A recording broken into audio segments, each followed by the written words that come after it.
ଆଲୋଚନାର ମୂଳ କଥା ହେଲା ପ୍ରିଣ୍ଟର ପ୍ରକୃତରେ କ'ଣ ଆଉ କେମିତି ଏଇଟା ଡିଜିଟାଲ ଜିନିଷକୁ କାଗଜରେ ଆଣେ। ଏହାର ଅଲଗା ଅଲଗା ପ୍ରକାର ବିଷୟରେ ବି ଆମେ କଥା ହେବା, ଗୋଟେ ସ୍ପଷ୍ଟ ଧାରଣା ଦେବାକୁ ଚେଷ୍ଟା କରିବା। ଠିକ୍ ଅଛି, ତାହେଲେ ଆରମ୍ଭ କରିବା। ପ୍ରଥମେ ତ ଏଇ ପ୍ରିଣ୍ଟର ବା ମୁଦ୍ରକ ଜିନିଷଟା କ'ଣ? ଲେଖାରେ କୁହାଯାଇଛି ଏହା ଏକ ଯନ୍ତ୍ର ଯାହା କମ୍ପ୍ୟୁଟରରୁ ଡିଜିଟାଲ ତଥ୍ୟ ମାନେ ଡକ୍ୟୁମେଣ୍ଟ ଭଳି ଜିନିଷ ନେଇ କାଗଜ ଉପରେ ଛାପେ, ଯାହାକୁ ଆମେ ହାର୍ଡ କପି କହୁ। ଆଉ ଏଇଠି ସବୁଠୁ ବଡ଼ କଥା ହେଲା ଡିଜିଟାଲ ସୂଚନାକୁ ଗୋଟେ ଭୌତିକ ରୂପ ଦେବା, ମାନେ ଧରି ହେବ, ଛୁଇଁ ହେବ। ଏଇଟା କମ୍ପ୍ୟୁଟର ଭାଷାକୁ ବୁଝେ ଆଉ ସେଇ ଡାଟାକୁ କାଗଜରେ ସ୍ଥାୟୀ ଭାବେ ଆଙ୍କିଦିଏ। ଆଉ ଏମିତି ନୁହେଁ ଯେ ଖାଲି ଗୋଟିଏ ପ୍ରକାରର ଅଛି।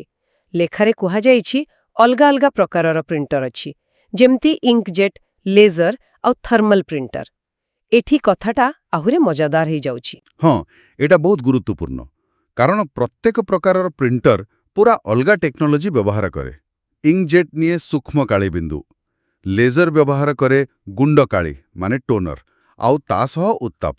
ଆଉ ଥର୍ମାଲ ପ୍ରିଣ୍ଟର ପାଇଁ ଦରକାର ହୁଏ ସ୍ୱତନ୍ତ୍ର ଉତ୍ତାପ ସମ୍ବେଦନଶୀଳ କାଗଜ। ଏହି ଟେକ୍ନୋଲୋଜିର ଫରକ ପାଇଁ ତ ସେମାନଙ୍କର ଛପା କ୍ୱାଲିଟି, ସ୍ପିଡ୍ ଆଉ କୋଉଠି ବ୍ୟବହାର ହେବ ସେସବୁ ବଦଳିଯାଏ। ଆଚ୍ଛା, ତେବେ ଏସବୁର ମାନେ କ'ଣ ହେଲା?